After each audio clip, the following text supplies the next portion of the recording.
If I were standing at the beginning of time, with the possibility of taking a kind of general and panoramic view of the whole human history up to now, and the Almighty said to me, Martin Luther King, which age would you like to live in?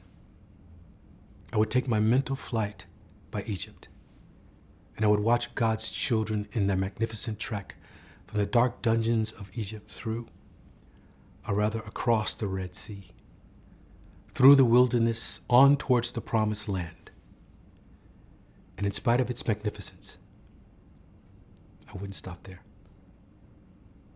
I would move on by Greece and take my mind to Mount Olympus. And I would see Plato, Aristotle, Socrates, Euripides, and Aristophanes assembled around the Parthenon. And I would watch them around the Parthenon as they discussed the great and eternal issues of reality. But I wouldn't stop there. I would go on even to the great heyday of the Roman Empire, and I would see developments around there through various emperors and leaders. But I wouldn't stop there.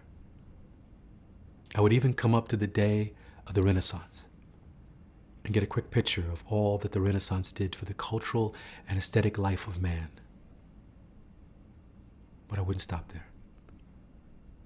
I would even go by the way that the man from whom I am named had his habitat. And I would watch Martin Luther as he tacked his 95 Theses on the door at the Church of Wittenberg.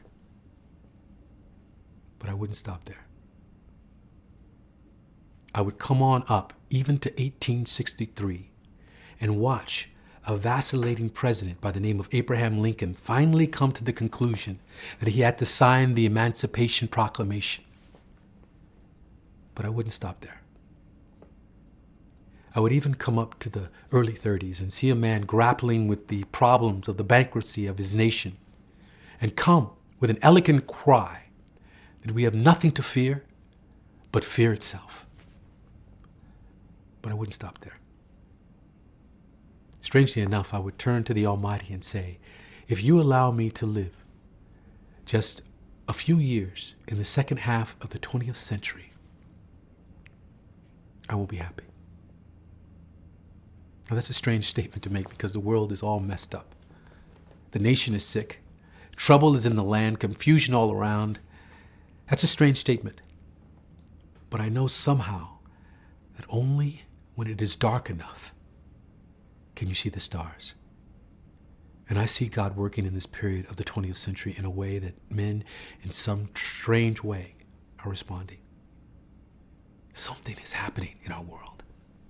The masses of people are rising up. And wherever they are assembled today, whether they are in Johannesburg, South Africa, Nairobi, Kenya, Accra, Ghana, New York City, Atlanta, Georgia, Jackson, Mississippi, or Memphis, Tennessee, the cry is always the same. We want to be free. And another reason that I'm happy to live in this period is that we have been forced to a point where we are going to have to grapple with the problems that men have been trying to grapple with through history. But the demands didn't force them to do it. Survival demands that we grapple with them. Men for years now have been talking about war and peace. But now no longer can they just talk about it. It is no longer a choice between violence and nonviolence in this world. It's nonviolence or non-existence.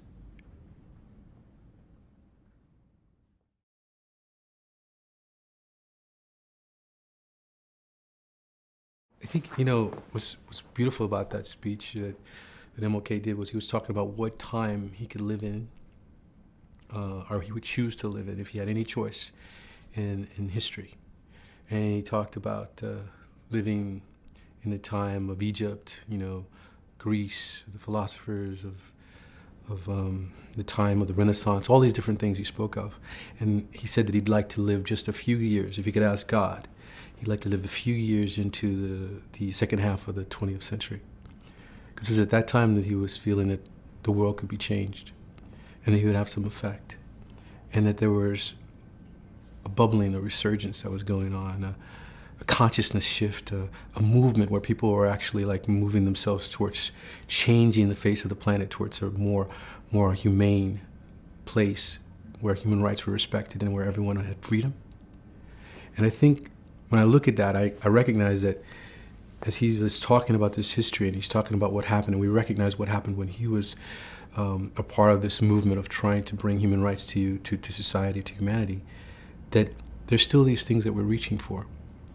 And that people now, if you look at them, the youth, everyone, is trying to find their way to connect, to express, to be a part of a movement of a society that's one, that's full of peace, that's full of the content that expresses joy in life, you know?